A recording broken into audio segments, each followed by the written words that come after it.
أعوذ بالله من الشيطان الرجيم بسم الله الرحمن الرحيم الحمد لله رب العالمين والصلاة والسلام على رسوله الكريم. This program has been organized by Tamiluma Madrasa.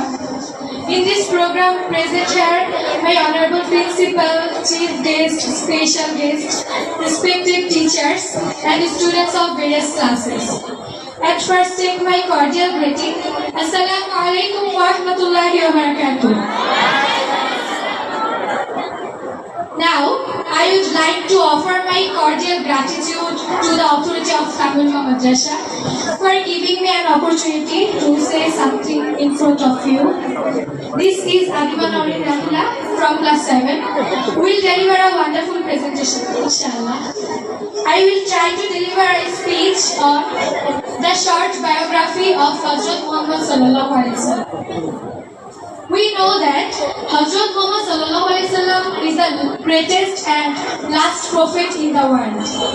He preached Islam, the religion of peace and welfare. He was not an ordinary man. Allah has directly sent message to him. Hazrat Muhammad sallallahu alaihi wasallam was born in the famous Hashimi tribe of the Quraysh dynasty in Makkah in the